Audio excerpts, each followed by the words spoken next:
Hi, so this is my TBR for November. First up, I want to read my gorgeous At the End of River Styx Owl Crate edition. So this is basically about two boys, and one boy basically traded his soul for his mom, who had passed away like 500 years ago in Greece, to the ferryman to become his assistant basically. And then 500 years later, we're in Portland, Oregon, where this boy survived an accident that unfortunately his parents passed away in, and he's dealing with a lot of survivor's guilt, and basically he should have died that day. And these boys meet, and it's let's just say there was a Song of Achilles themed item in this box. Super excited for this. We also have Best Hex Ever, which is my Fairy Loot edition, and basically in this we have the main character Dina, who is a kitchen witch, and then we have this guy, I forgot his name, Scott. His name is Scott, and he is like a young curator at the British Museum, and they obviously are attracted, but she has a hex on her that like any person, because she's bi, although she's not out to her family yet. I think she probably will come out because she's worried about her mom. Probably comes out in the book.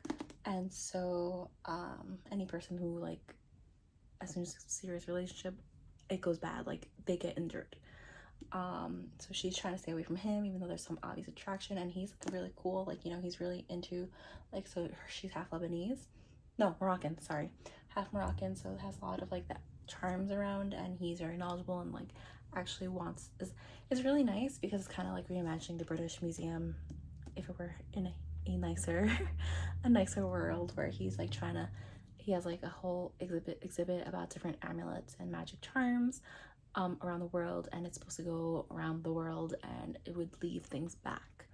But yeah, so and what brings them together is also she's the maid of honor, he's the best man, but the reason why they never met is because he was gone for like a year or whatever. And so it's like a wedding weekend, kind of forced proximity there. And next on my list, I think this is kind of dark. Oh no, here we go. We have something else that's kind of light in here, and it's the classic Howl's Moving Castle, and this is my Fairy Loot edition, and I'm super excited to read it. I'm sure we all know this or have seen the Ghibli movie. So we have Sophie, who got cursed by a witch, and she goes to find the moving castle to, you know, figure her spell out and shenanigans. So I'm super excited for this. I've actually never read this, so I know my best friend loves Howl and has like so many editions of it. Next up we have The Darlings Asylum. Yeah, to Mary's Madness, to escape is impossible. Of the Asylum. There we go. I'm like, there's something missing. The Darlings of the Asylum. And basically this is 1886 Victorian Britain, where women are expected to marry, you know, but we have this one woman who refuses to marry. She just wants to be a professional artist, and she wants to live on her own, and therefore she is declared mad. So she gets put into an asylum, because obviously, like, she doesn't want to get married, she has to be crazy. And yeah, so she is trying to basically leave this asylum. And yeah, so we'll see how this goes. I'm kind of really excited to read this, even though it is pretty dark. And going with the darkness, we have Lady Macbeth. And so this is my Goldsboro edition, by the way. This is my Owl Crate of Lady Macbeth, which is basically a retelling of Macbeth from Lady Macbeth's point of view, but also has, like, she's a witch basically. So I'm really excited to read this. I really do like Ava Reed's writing. While I will say the Study of Drowning wasn't very strong in a book, it was very well written that I did enjoy it, and so I'm excited to dive into this. Another dark one is The Witch and the Tsar, and this is also a Goldsboro edition that I'm excited to read, because I have not really read a lot of my Goldsboro books, and I really should. So this takes place in Russia. Does it say the year? In 16th century Russia, and basically you have Baba Yaga, like, you know, there is no picture of it, but like, you know, Baba Yaga, like the Slavic folklore witch, like the old witch in the chicken foot thing. So she's out living her life in the forest away from people, but then the Tsarina, or Tsaritsa, yeah, the Tsaritsa, so Tsar Ivan, who's become Ivan the Terrible's wife, comes like to her asking for help because she's about to die. And so she goes to Moscow, or she goes into Russia because, like, you know, she's in like away from humanity. So she goes into it and she realizes, like, whoa, we're on the brink of utter chaos, and you know, somebody's trying to poison the Tsaritsa. Ivan is being manipulated, and there's some dark forces at play.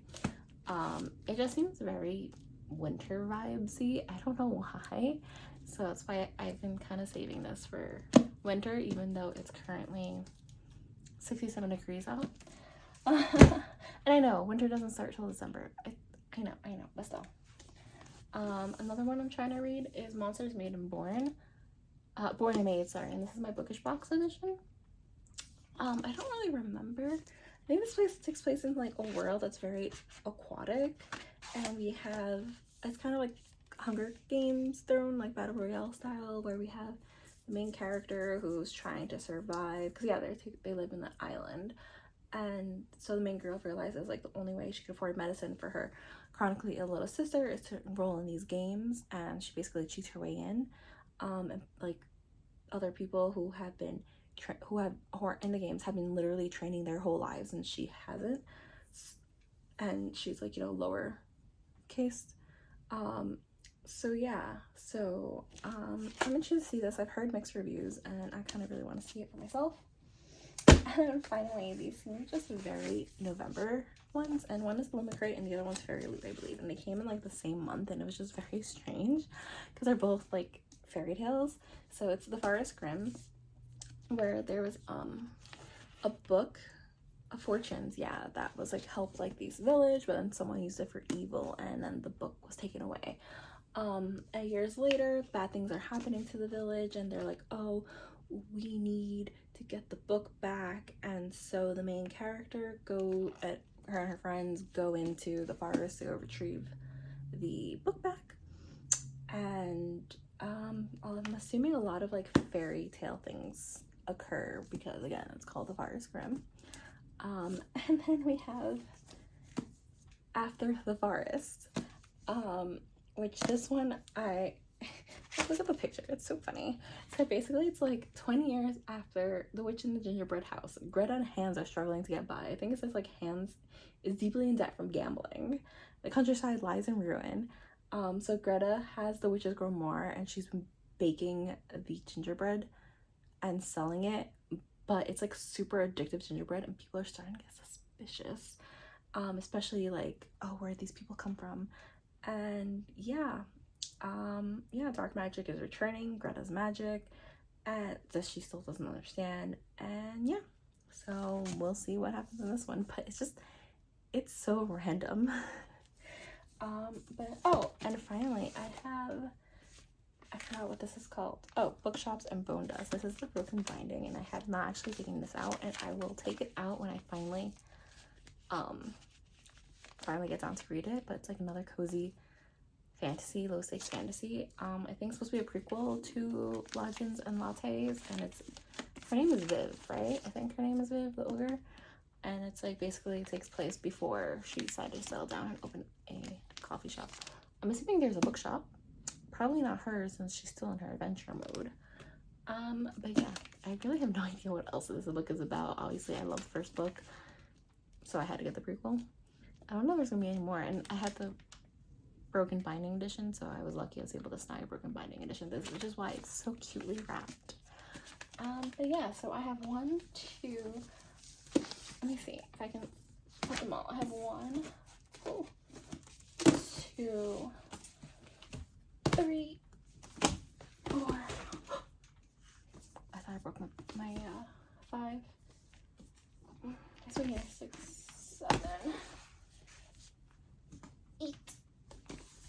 Oh wait, and I have 1 more. I just filmed my Fairy Loot adult unboxing, and so I have Sorcery and Small Magics. I felt like this might be really nice as thumbnail reading.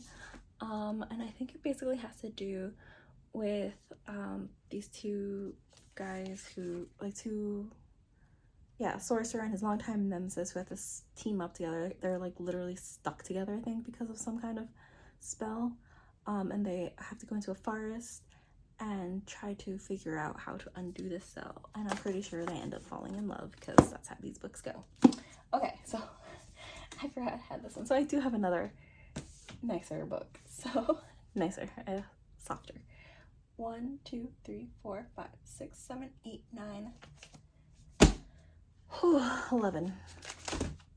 We'll see how far I actually get, but here is my stack of books to read this month. We'll see how I go, and I'll keep you updated on the way. Bye for now.